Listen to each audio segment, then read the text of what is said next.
বিসমিল্লাহির রহমানির রহিম। সকলকে আসসালামু আলাইকুম এবং সকলকে লার্ন বাংলা উইথ প্রিয়তিতে স্বাগতম। আমি প্রিয়তি নাজিয়া, সাথে থাকছি আপনাদের। আজকে প্রথম পাঠ, অষ্টম শ্রেণীর প্রথম গদ্য, অতিথির স্মৃতি। তো চলুন প্রথমে গল্পটা পড়া যাক এবং ভিতর থেকে সকল প্রশ্ন কিভাবে আসতে পারে এবং তাদের মানেগুলো বুঝে নেওয়ার চেষ্টা করি।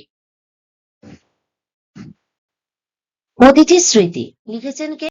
শরৎচন্দ্র চট্টোপাধ্যায়। কবির বানানটা কিন্তু খেয়াল রাখতে হবে। প্রত্যেকটা সৃজনশীল প্রশ্নে যেহেতু প্রত্যেকবার কবির নাম এবং গল্পের নাম ভালো মতো লিখতে হয়, তাই এই ক্ষেত্রে কবির নাম এবং গল্পের নাম যেন ভুল না হয় এবং বানান যাতে ভুল না হয় সেদিকে খেয়াল রাখতে হবে। আচ্ছা, এবার আমরা গল্পে চলে যাই। চিকিৎসকের আদেশে দেওঘরে এসেছিলাম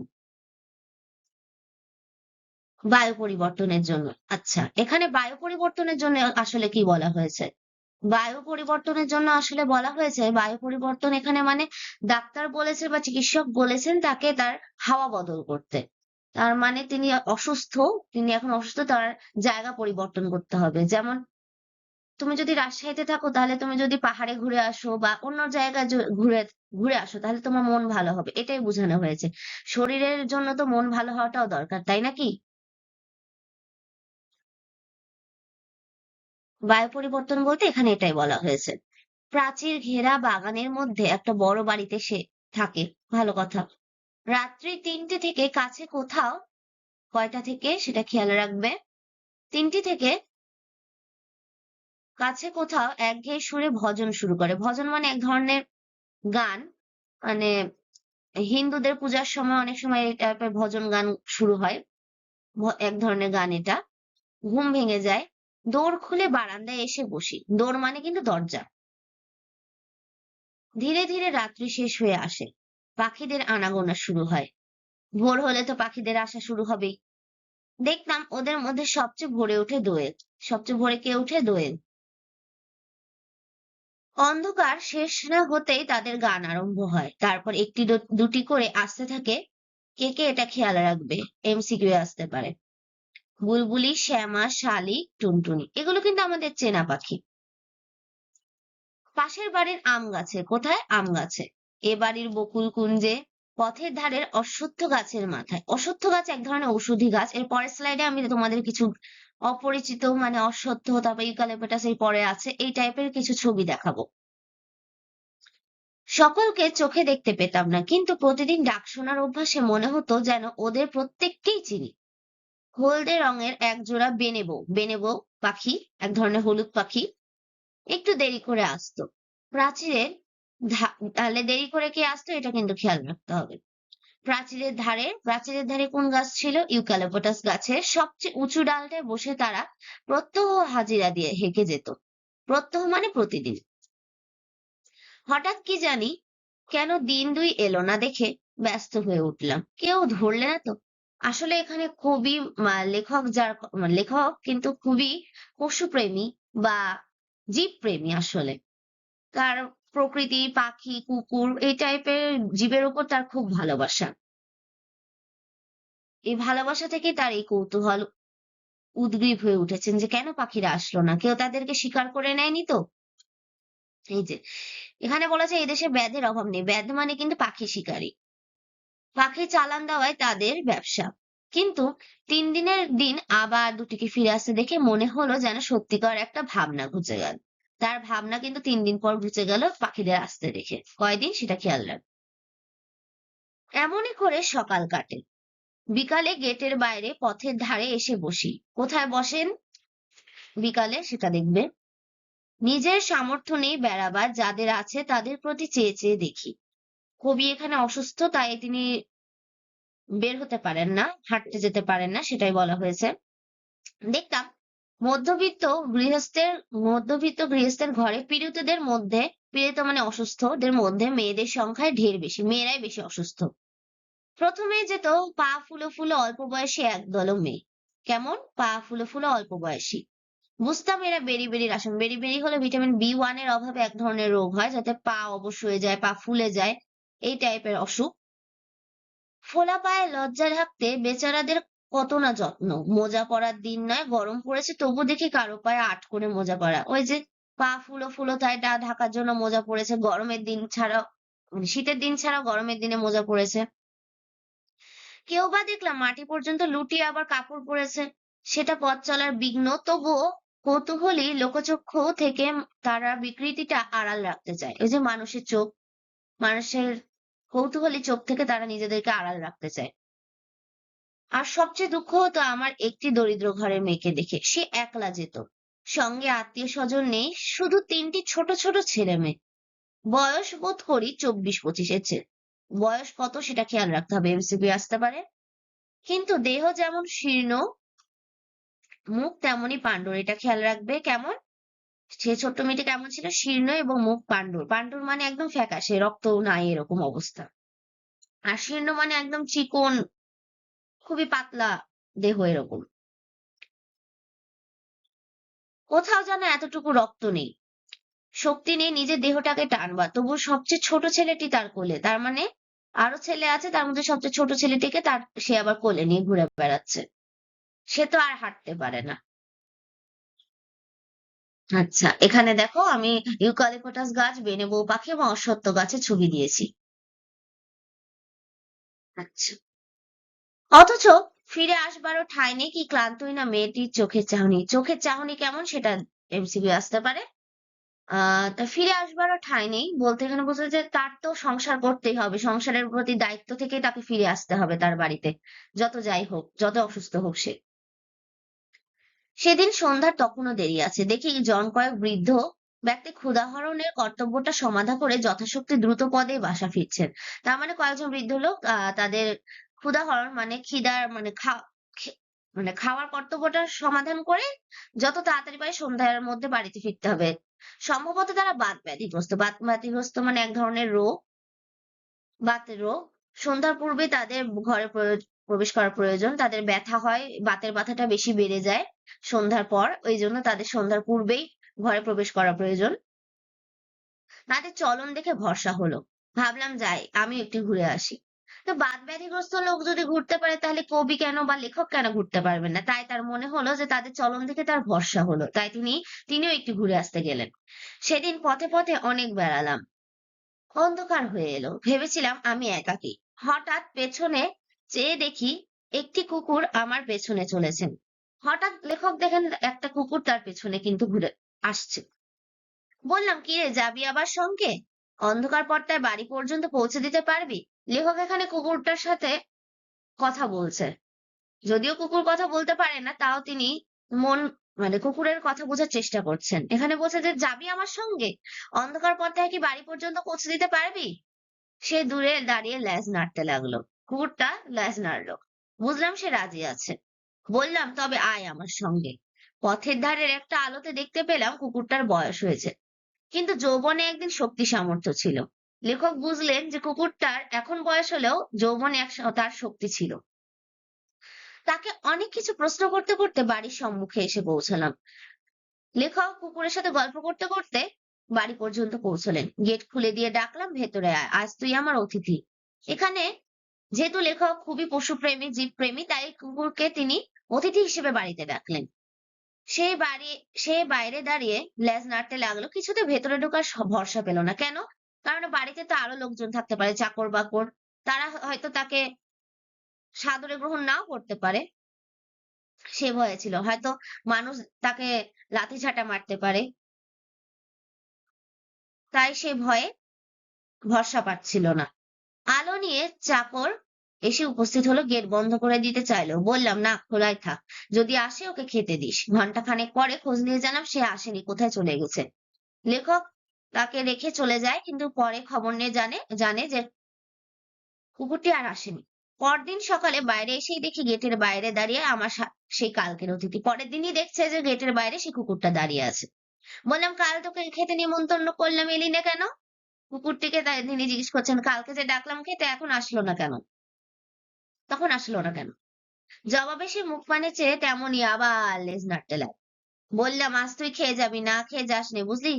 আবার খাওয়ার দাওয়াত দিল লেখক।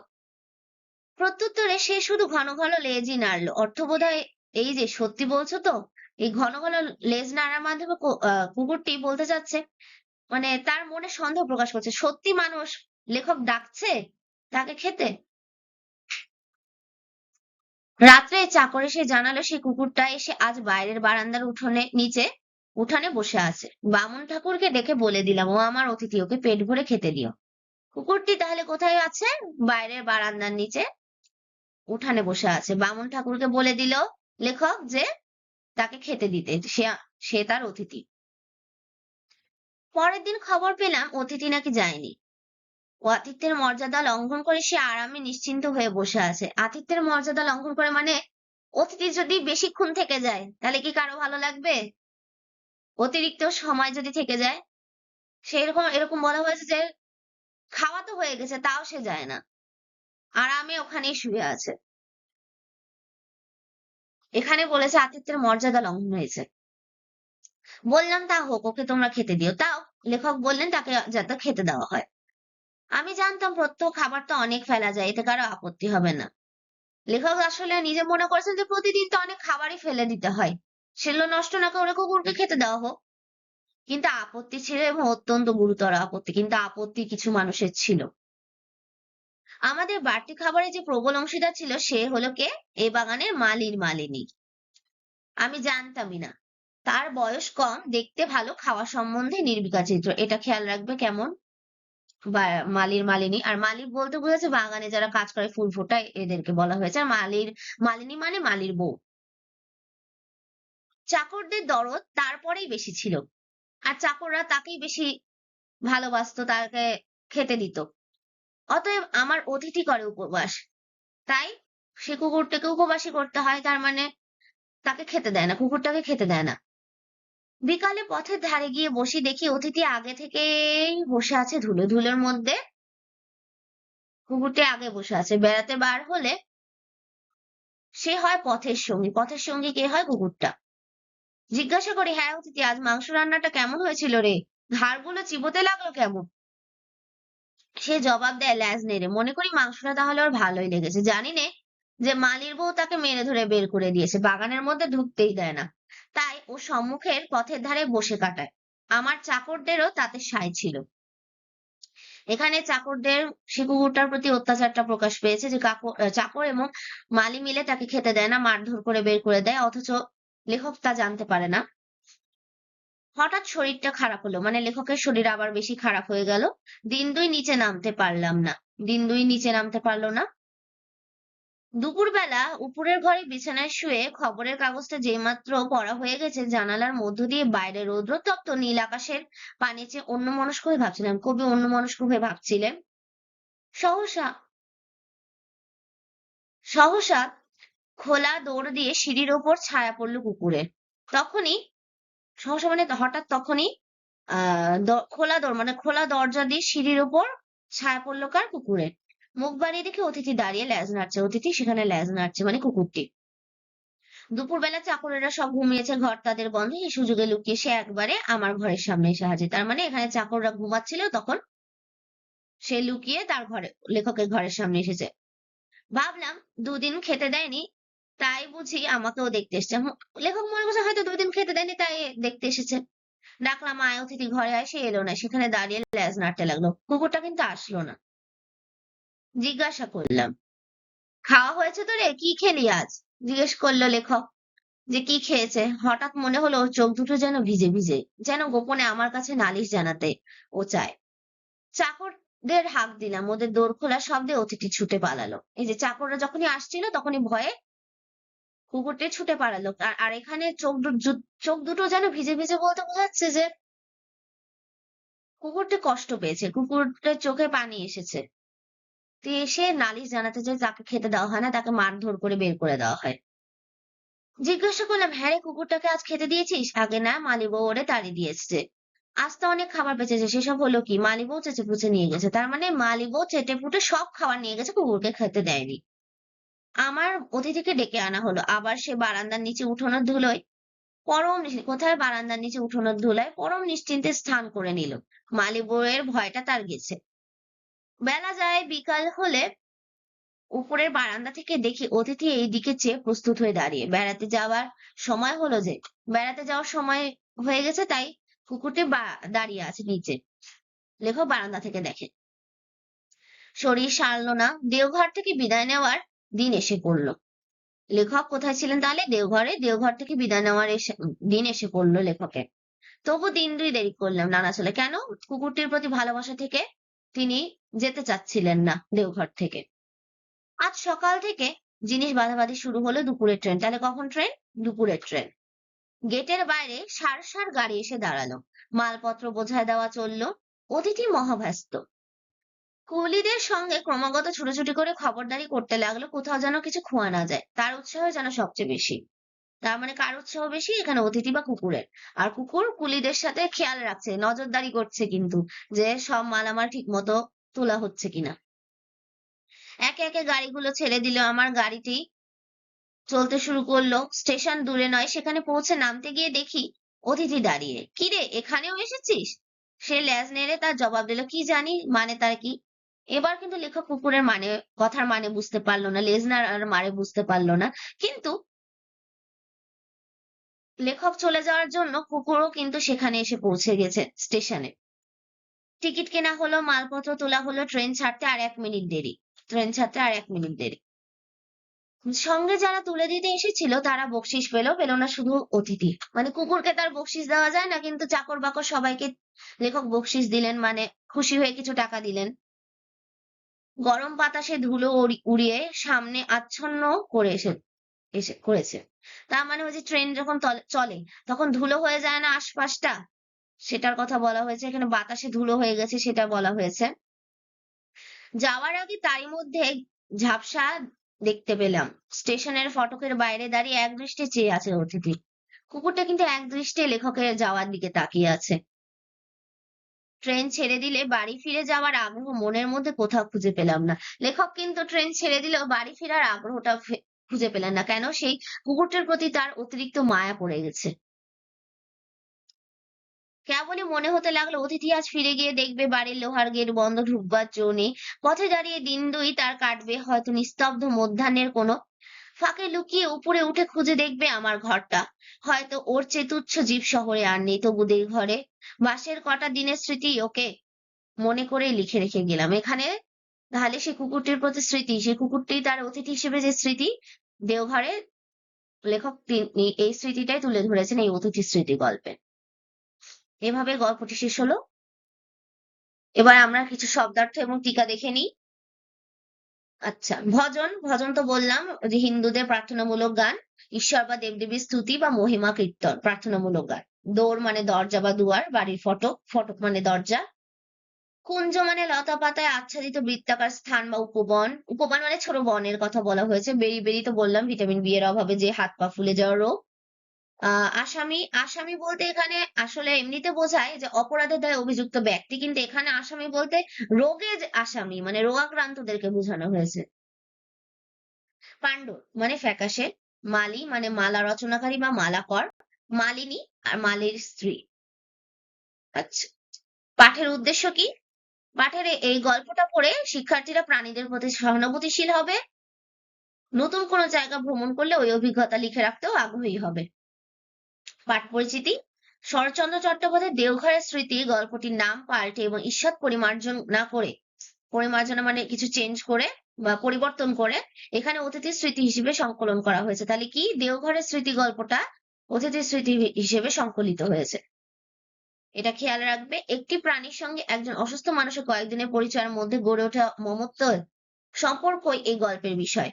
লেখক দেখিয়েছেন মানুষে মানুষে যেমন স্নেহ প্রীতির সম্পর্ক, অন্য জীবের সঙ্গেও মানুষের তেমন সম্পর্ক গড়ে উঠতে পারে, কিন্তু সেই সম্পর্ক নানা প্রতিকূল কারণে আবার স্থায়ী রূপ পেতে বাধাগ্রস্ত হয়। এই যে তিনি তো অসুস্থ হয়ে এসেছিলেন, তাই একদিন তাকে ফিরে যেতেই হতো, তাই তার কুকুরের বা অতিথির সাথে সম্পর্কটা স্থায়ী রূপ পায়নি। আবার এই সম্পর্কের সূত্র ধরে একটি মানুষের জীবের প্রতি যে কখন মমতায় সিক্ত হয়ে যায়, কখন অন্য মানুষের আচরণ নির্মমও হয়ে যায়। এখানে চাকর বাকরদের মালি বইয়ের আচরণের নির্মমতার কথা বলা হয়েছে। এই গল্পে সম্পর্কের এই বিচিত্র রূপই প্রকাশ করা হয়েছে। আচ্ছা, লেখক পরিচিতি। লেখক তাহলে কে? শরৎচন্দ্র চট্টোপাধ্যায়। কত সালে? 1876 সালে জন্মগ্রহণ করেছেন। কোথায়? পশ্চিমবঙ্গে। পশ্চিমবঙ্গ মানে ভারতের একটা জায়গা। পশ্চিমবঙ্গের হুগলি জেলায়। পশ্চিমবঙ্গের হুগলি জেলার দেবানন্দপুর গ্রামে। আচ্ছা, কৈশোর এবং যৌবনের অধিকাংশ সময় কোথায় কাটিয়েছে? ভাগলপুরে মাতুলালয়ে, মানে মায়ের বাড়িতে বা নানির বাড়ি যেটাকে বোঝায়, বা মামার বাড়ি, এই জায়গায় অতিবাহিত হয়েছে। তিনি কলেজ শিক্ষা শেষ করতে পারেননি। 1903 সালে জীবিকার সন্ধানে রেঙ্গুন, আচ্ছা তখনকার মায়ানমারকে রেঙ্গুন বলা হতো, সেই রেঙ্গুনে 1903 সালে রেঙ্গুন যাত্রা করেন। 1916 সাল পর্যন্ত তিনি রেঙ্গুনে ছিলেন এবং সেখানে অবস্থানকালে সাহিত্য সাধনায় আত্মনিয়োগ করেন। তার মানে রেঙ্গুনেই তিনি সাহিত্য সাধনায় আত্মনিয়োগ করেন। আত্মনিয়োগ মানে তিনি সাহিত্য সাধনা করা শুরু করেন। 1907 সালে ভারতী পত্রিকায় বড় দিদি প্রকাশিত হলে তার সাহিত্যিক খ্যাতি ছড়িয়ে পড়ে। তাহলে কি 1907 সালে কোন পত্রিকায়? ভারতী পত্রিকায় কি প্রকাশিত? বড় দিদি প্রকাশিত হলে তার খ্যাতি ছড়িয়ে পড়ে। তারপর তিনি একে একে গল্প উপন্যাস লেখেন, তিনি জনপ্রিয় হয়ে ওঠেন। সাধারণ বাঙালি পাঠকের আবেগকে তিনি যথাযথভাবে উপলব্ধি, তাহলে এখানে প্রশ্ন আসতে পারে কোন কবি সাধারণ বাঙালি পাঠকের আবেগকে যথাযথভাবে উপলব্ধি করতে পেরেছিলেন? শরৎচন্দ্র চট্টোপাধ্যায়। তাহলে তার বিখ্যাত উপন্যাসগুলো কি? পল্লী সমাজ, আচ্ছা উপন্যাস, পল্লী সমাজ, দেবদাস, শ্রীকান্ত, 4 পর্ব, শ্রীকান্ত হলো 4 পর্বে, গৃহদাহ, দেনা পাওনা, পথের দাবি, শেষ প্রশ্ন। এগুলো কিন্তু খেয়াল রাখতে হবে, বহু নির্বাচনীতে আসতে পারে। সাহিত্য প্রতিভা স্বীকৃতি হিসেবে কোন বিশ্ববিদ্যালয় থেকে? কলকাতা বিশ্ববিদ্যালয় থেকে জগত্তারিণী স্বর্ণপদক, আর ঢাকা বিশ্ববিদ্যালয় থেকে ডিলিট মানে ডক্টর অফ লিটারেচার উপাধি লাভ করেন। বাংলা সাহিত্যের এই কালজয়ী কথাশিল্পীর জীবন অবসান মানে মৃত্যু কবে হয়? 1938 খ্রিস্টাব্দে কলকাতায়। কবি পরিচিতিটা কিন্তু খেয়াল রাখা লাগবে। আচ্ছা, এবার আমরা বহু নির্বাচনীতে চলে যাই। অনুশীলনী, বাত ব্যতিগ্রস্ত রোগীরা কখন ঘরে প্রবেশ করে? সন্ধ্যার পূর্বে। শরৎচন্দ্র চট্টোপাধ্যায় কোন বিশ্ববিদ্যালয় থেকে? কোন বিশ্ববিদ্যালয় থেকে ডিলিট? ডিলিট হলো কিন্তু ঢাকা বিশ্ববিদ্যালয় থেকে। আর কলকাতা বিশ্ববিদ্যালয় থেকে কি? জগত্তারিণী স্বর্ণপদক। আতিথ্যের মর্যাদা লঙ্ঘন বলতে ওই যে বোঝালাম, অবাঞ্ছিত ভাবে কোনো অতিথির অধিক সময় অবস্থানকে বোঝায়। তিথি না মেনে, এটা না। মাত্রা অতিরিক্ত সময় আতিথেয়তা, এটাও না। এটা 3 নাম্বারটা। আচ্ছা, বাবা মায়ের আদরে 2 ছেলে আশিক এবং আকাশ এবার ক্লাস 2 তে পড়ে। ওদের বাবা একদিন ছোট্ট খাঁচায় একটা ময়না পাখি উপহার দেয়। সে থেকে সারাক্ষণ 2 ভাই প্রতিযোগিতা করে পাখিটিকে খাবার এবং পানি দেওয়া, কথা বলা আর কথা শেখানোর আপ্রাণ চেষ্টা চালাতে থাকে। কিন্তু একদিন সকালে দেখে বিড়াল এসে রাতে পাখিটাকে মেরে ফেলেছে। সেই থেকে তাদের অঝোর ধারায় কান্না, কেউ আর থামাতেই পারে না। আজও সে ময়নার কথা মনে হলে তারা কেঁদে ওঠে। এখানেও পাখি প্রেমের কথা বলা হয়েছে, মানে জীব প্রেমের কথা বলা হয়েছে। উদ্দীপকে অতিথি স্মৃতি গল্পে যে ভাব প্রকাশ পেয়েছে, তাহলে কি? পশু পাখির সাথে মানুষের স্বাভাবিক সম্পর্ক, পশু পাখির সাথে মানুষের স্নেহপূর্ণ সম্পর্ক, ভালোবাসা শিখতো, পশু পাখি বিচ্ছেদ বেদনায় কাতরতা। তাহলে বিচ্ছেদ বেদনায় কাতরতা তো ফুটে উঠেছে, স্নেহপূর্ণ সম্পর্ক ফুটে উঠেছে, 2 এবং 3। স্বাভাবিক সম্পর্ক তো পশু পাখির সাথে খুব একটা সবার যে খুব জীবে প্রেম থাকে সেটা তো এখানে বোঝানো হয়নি, তাই 2 ও 3। উক্ত সাদৃশ্যপূর্ণ ভাবটি নিচে কোন চরণে প্রকাশ পেয়েছে? এখানে বাড়ি ফিরে যাওয়ার আগ্রহ মনের মধ্যে কোথাও খুঁজে পেলাম না। এটাই হবে, কারণ বাড়িতে ফিরে মানে এখানে বাড়িতে ফিরে যাওয়ার আগ্রহ কেন পেলেন না লেখক? তিনি তো জীবে প্রেম করেছেন, তার কুকুরটির প্রতি অতিরিক্ত মায়ায় জড়িয়ে পড়েছেন, এই জন্যই তো সেটার কথা বলা হয়েছে। আর আতিথ্যের মর্যাদার এখানে কোনো কথা আসেনি, অতিথির উপবাসের কথা বলা হয়নি, ওকে আমরা খেতে দিও এটার কথাও বলা হয়নি। আচ্ছা, এবার আমরা আসি সৃজনশীল প্রশ্ন। সৃজনশীল প্রশ্নের জন্য কি বলেছে উদ্দীপক? প্রথম 1 নম্বরে, দরিদ্র বর্গাচাষী গফুরের অতি আদরের একমাত্র ষাঁড় মহেশ, কিন্তু দারিদ্র্যের কারণে ওকে ঠিকমতো খড় বিচুলি খেতে দিতে পারে না। জমিদারের কাছে সামান্য খড় ধার চেয়েও পায় না। নিজে না খেয়ে থাকলেও গফুরের দুঃখ নেই, কিন্তু মহেশকে খাবার দিতে না পেরে তার বুক ফেটে যায়। সে মহেশের গলা জড়িয়ে ধরে কাঁদতে বলে, মহেশ, তুই আমার ছেলে, তুই আমাদের 8 সন প্রতিপালন করে বুড়ো হয়েছিস, তোকে আমি পেট পুরে খেতে দিতে পারি নে, কিন্তু তুই তো জানিস আমি তোকে কত ভালোবাসি। মহেশ প্রত্যুত্তরে গলা বাড়িয়ে আরামে চোখ বুজে থাকে। আচ্ছা, ক নম্বর কি? গ নম্বর হলো জ্ঞানমূলক প্রশ্ন, এটা 1 মার্কের। শরৎচন্দ্র চট্টোপাধ্যায় দেওঘরে যাওয়ার কারণ কি? দেওঘরে যাওয়ার কারণ হলো তিনি বায়ু পরিবর্তন মানে চিকিৎসকের পরামর্শে বায়ু পরিবর্তন করতে, হাওয়া বদল করতে তিনি গেছিলেন দেওঘরে। খ, 2 মার্কের প্রশ্ন। 2 মার্কের প্রশ্নের জন্য বলে রাখি, প্রথমে তোমরা এক লাইনে জ্ঞানমূলক কথাটা লিখবে, মানে মূল কথা যেটা প্রশ্নের উত্তরে সেটা লিখবা, তারপর 2-3 লাইনে সেটাকে ব্যাখ্যা করবা আলাদা প্যারায়, 2টা প্যারায়। তাহলে 2 মার্ক পাওয়া তোমাদের জন্য সহজ হবে। অতিথি কিছুতেই ভেতরে ঢোকার ভরসা পেল না কেন, এখানে যেমন তুমি প্রথমে মূল কথাটা লিখতে পারো, অতিথি স্মৃতি গল্পে অতিথি কিছুতে ভেতরে ঢোকার ভরসা পেল না কারণ চাকরদের ভয়ে, চাকররা তাকে মারতে পারে এই ভয়ে, দিয়ে তোমরা 2-3 লাইনে এটাকে ব্যাখ্যা করে দিতে পারো। গ, এটা 3 মার্কের প্রশ্ন। এখানে তোমরা 3টা প্যারা করতে পারো।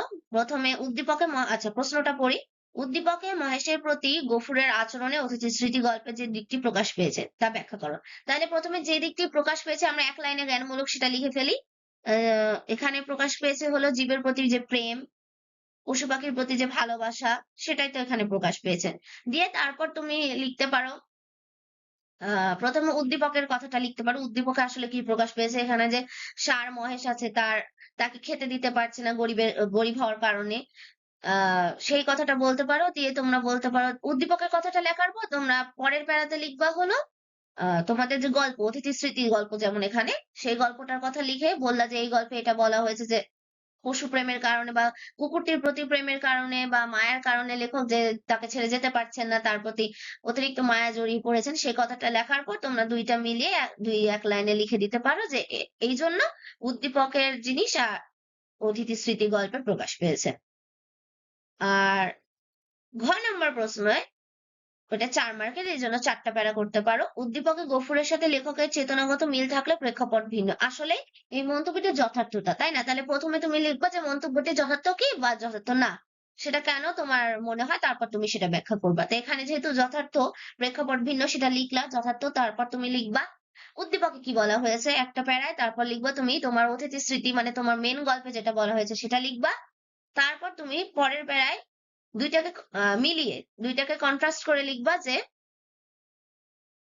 প্রথমে উদ্দীপকে এটা ফুটে উঠেছে এবং অতিথি স্মৃতি গল্পেও ফুটে উঠেছে এটা, তাই এইখানে প্রেক্ষাপট ভিন্ন। যেমন তুমি এখানে বলতে পারো যে উদ্দীপকে ফুটে উঠেছে যে বর্গা চাষি গফুর গরিবের কারণে তার ষাঁড় মহেশকে খেতে দিতে পারে না, তাই সেখানে তার কষ্ট ফুটে উঠেছে।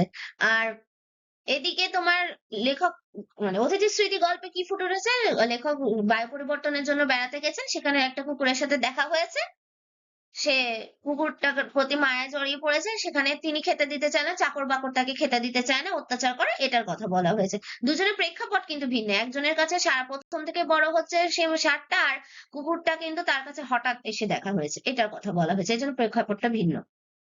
এভাবে তোমরা 1, 2, 3, 4 মার্কের প্রশ্ন লিখতে পারো। আর একটা সৃজনশীল প্রশ্ন আছে, লালমনিরহাটের জুবায়ের প্রায় 10 বছর ধরে তার পোষা হাতি কালাপাহাড়কে নিয়ে লাকড়ি টানা, চাষ করা, সার্কাস দেখানো ইত্যাদি কাজ করে আসছিল, কিন্তু বর্তমানে দারিদ্র্যের কারণে হাতির খোরাক জোগাতে না পেরে একদিন কালাপাহাড়কে বিক্রি করে দিল। ক্রেতা কালাপাহাড়কে নিতে এসে ওর পায়ে বাঁধা রশি ধরে হাজার টানাটানি করে এক চুলও নাড়াতে পারলো না। কালা পাহাড়ে দু চোখ বেয়ে শুধু টপ টপ করে জল গড়িয়ে পড়ছে। পরদিন খদ্দের আরো বেশি লোকজন সাথে করে এসে কালা পাহাড়কে নিয়ে যাবে বলে চলে যায়। কিন্তু ভোরবেলা জুবাই দেখে কালা পাহাড় মরে পড়ে আছে, হাউমাউ করে চিৎকার করে বলে, ওরে আমার কালা পাহাড়, অভিমান করে তুই চলে গেলি। আচ্ছা, ক নাম্বার, শরৎচন্দ্র চট্টোপাধ্যায় কলকাতা বিশ্ববিদ্যালয় থেকে কোন পদক লাভ করেন? তাহলে কোন পদক আমরা পড়েছি? জগত্তারিণী স্বর্ণ পদক। লেখক দেওঘর থেকে বিদায় নিতে নানা অজুহাতে কেন দেরি করলেন 2 দিন? এটা তো আমি গল্পের মধ্যেই বলেছি যে 2 দিন কেন দেরি করলেন। কুকুরটির প্রতি অতিরিক্ত মায়া জড়িয়ে পড়েছিলেন, কুকুরটাকে ছেড়ে নিয়ে যেতে চাচ্ছিলেন না, তাই তিনি হলো দেওঘর থেকে 2 দিন দেরি করলেন। আচ্ছা, কালা পাহাড়ের আচরণ অতিথির স্মৃতি গল্পের অতিথির আচরণ কিভাবে ভিন্ন? আচ্ছা, কালা পাহাড়ের এখানে আচরণটা কি? কালা পাহাড় এখানে তার মনিবের প্রতি ভালোবাসাটা প্রকাশ করেছেন। এখানে কালা পাহাড় মনিবের কাছ থেকে দূরে চলে যেতে হবে বলে দুঃখে অভিমানে তিনি সে মনিবের থেকে দূরে যাওয়াটা সহ্য করতে পারেনি বলে সে মরেই গেছে। আর অতিথি স্মৃতি গল্পে অতিথি কিন্তু হলো যতই দুঃখ পাক যাই পাক, হঠাৎ করে তার লেখকের সাথে দেখা হলো, লেখকের প্রতি তার ভালোবাসা থেকে আহ লেখক চলে যাওয়ার সময় তার কাছে ছিল, কিন্তু সে লেখকের চলে যাওয়ার দিকে তাকিয়েই থাকে। এটাই এখানে এভাবে ভিন্ন, আলাদা, মানে শেষ শেষ পরিণতি মৃত্যু না, এটাই বলা হয়েছে। আর ঘ, উদ্দীপকে জুবাইরের অনুভূতি আর অতিথি স্মৃতির গল্পের লেখকের অনুভূতি একই ধারায় উৎসারিত। এটা তো অবশ্যই মন্তব্যটি যথার্থ। কারণ কি, উদ্দীপকে জুবাইরও এবং অতিথি স্মৃতির গল্পের লেখক দুজনেই জীবে প্রেমের কথাটা ফুটে উঠেছে এখানে। দুজনেই জীব, একটা প্রাণীকে, পোষা প্রাণীকে হোক, যে প্রাণীকে হোক, ভালোবেসে তাদের মায়া ফুটিয়ে তুলেছেন এই গল্পে। আচ্ছা, আজকের মতো এখানেই। ধন্যবাদ। কোনো সমস্যা বা কোনো লাইন বুঝতে সমস্যা হলে কমেন্ট করো। Please like, comment and share my video.